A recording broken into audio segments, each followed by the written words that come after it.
udah mulai jawab-jawab pertanyaan para moms, mungkin dokter mau menyampaikan dulu nih penjelasan singkat soal topik kita, Dok.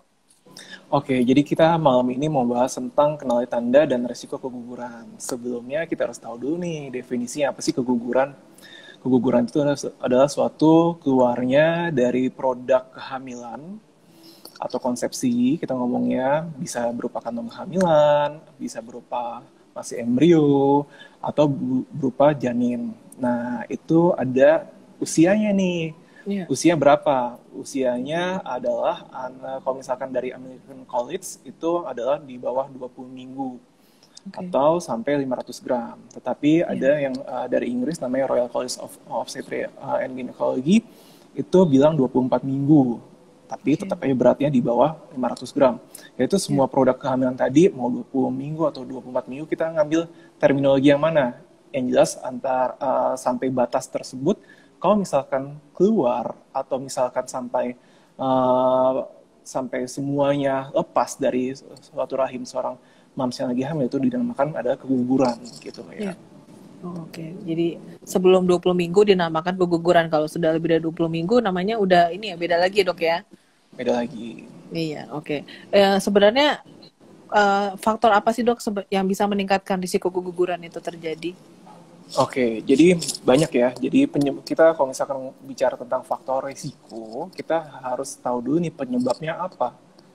Penyebabnya adalah antara 50-60% ada kelainan kromosom sebetulnya. Oke.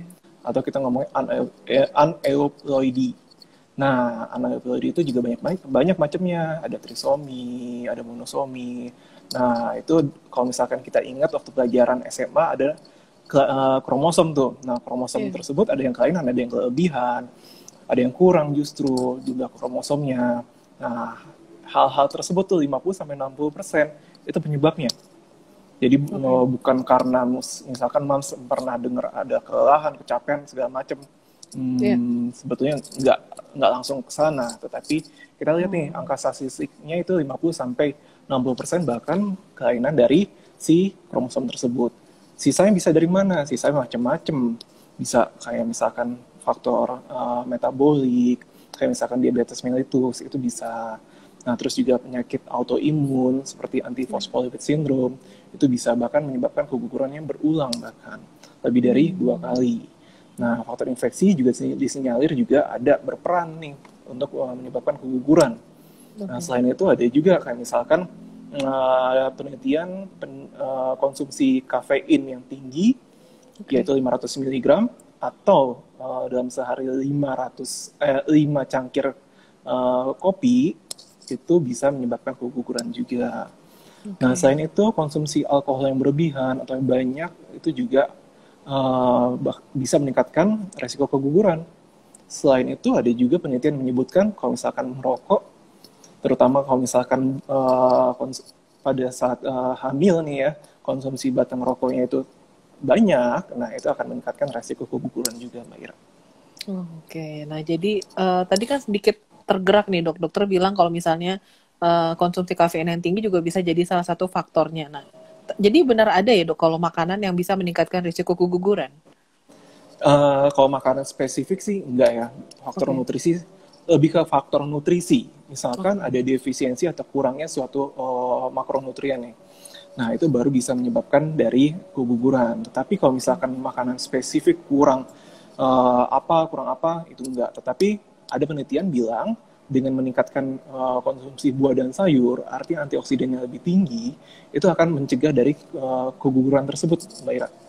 Oke.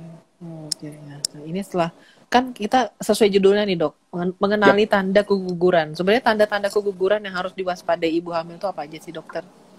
Oke, jadi tanda-tanda keguguran adalah tadi dari definisinya kan kalau misalkan kita mengambil yang mana yang di bawah 20 minggu atau di bawah 24 minggu sama aja sebetulnya. Yang penting berat janin masih di bawah 500 gram. Nah, tanda-tandanya biasanya apa? Tanda-tanda awalnya adalah perutnya kram, sakit, mules yang berlebihan, dengan istirahat pun nggak berkurang, dan disertai adanya keluar darah dari jalan lahir. Nah, itu adalah awalnya adalah ancaman keguguran. Dari ancaman keguguran tersebut, nah itu 50% insya Allah bisa bagus lagi. kalau misalkan di treatment dengan baik. Tetapi 50% tadi, kalau misalkan terus-terusan kramnya, bahkan keluar darah yang lebih banyak, itu akan menyebabkan keguguran, Mbak Ira. Gitu. Oh iya ya, jadi tanda-tanda itu yang sebenarnya harus kita waspadai ya dok. Kalau misalnya mungkin ibu-ibu ada yang sebelum hamil tuh terbiasa aktif, jadi terbiasa kayak nggak bisa diam begitu hamil, sakit-sakit seperti itu kayak diabaikan ya dok. Nah itu jadinya dibiarkan terlalu lama jadi bisa keguguran sebenarnya dok ya. Ya, betul. Nah, kalau misalkan moms merasa, dok, kok perut saya sakit banget, itu jangan dianggap enteng. Karena dari selain ancaman keguguran tadi, kalau perut sakit banget dan belum pernah di USG sebelumnya, jangan-jangan kehamilan di luar kandungan. Itu bahkan lebih berbahaya, Mbak Ira. Itu pentingnya USG pada saat trimester pertama. Paling tidak kita tahu dulu nih, kantong kehamilannya di mana. Apakah di dalam rahim atau di luar rahim. Nah, seperti itu. Oke, ya. Jadi memang sebaiknya begitu sudah teruji dengan tes pack positif, apa langsung diperiksakan ke dokter atau gimana dok? Baiknya iya. Jadi kalau misalkan memang sudah positif, langsung ke dokter. Nanti kita lihat nih kantong kehamilannya di mana. Awal dari kehamilan ada terbentuknya kantong kehamilan. Nah, nanti kita bisa evaluasi kantong kehamilannya di dalam rahim kah atau di luar rahim. Oke. Nah, dok, risiko apa sih dok yang mungkin terjadi kalau misalnya seorang ibu tuh pernah mengalami keguguran? Oke, jadi resikonya banyak ya. Bisa ada resiko pada janin maupun pada si ibunya sendiri. Kalau misalkan resiko pada ibunya, ya bisa pada saat melahirkan itu area-area lebih lengket. Jadi sehingga bisa kita ambil secara manual plasentanya atau area-arianya. Nah, itu salah satu resikonya. Nah, selain itu ada juga yang bilang menurut penelitian kalau misalkan ada ancaman keguguran di awal kehamilannya, itu juga ada perdarahan sebelum lahiran. Nah, itu bisa terjadi. Nah, selain itu kalau misalkan awalnya ada perdarahan juga nih pada trimester-trimester awal, ternyata itu juga meningkatkan angka kejadian seksio atau sesar. Entah nanti penyebabnya apakah area-area yang di bawah, atau mungkin pertumbuhan bayinya kurang, atau gimana. Nah, sehingga akan meningkatkan risiko buat operasi sesar. Itu buat ke ibunya. Nah, kalau ke bayinya, dengan adanya ancaman keguguran pada awal kehamilan, ada juga meningkatkan risiko bayinya berat badannya kurang pada saat lahir. Nah, terus juga prematur, itu juga bisa iya. Bahkan kalau misalkan berat badannya ekstrim banget kurangnya, bisa menyebabkan kematian pada saat baru lahir. Gitu. Oke, jadi kena dua-duanya ya dok, sebenarnya risikonya ke ibunya kena, ke janinnya juga kena ya dok ya? Yes, betul. Oke, selanjutnya dok, mulai dari pertanyaan para moms juga nih. Sebenarnya flek terus di awal kehamilan itu apakah pertanda keguguran dok?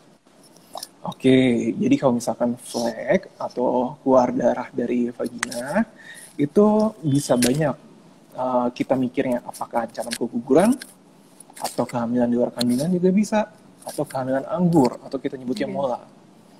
Nah, hal itu tuh yang harus dievaluasi. Begitu seorang mom lagi hamil, ada flek, segera periksa. Dan ini periksanya harus menggunakan USG. Karena apa? Nanti kita evaluasi kehamilannya di mana, di dalam kandungan atau di luar kandungan. Kalau di dalam kandungan gimana, bagus atau tidak. Jangan-jangan tadi bisa juga terjadi mola. Nah, kalau misalkan terjadi mola, nanti mungkin kita bahas berikutnya kali ya Mbak Ira tentang mola.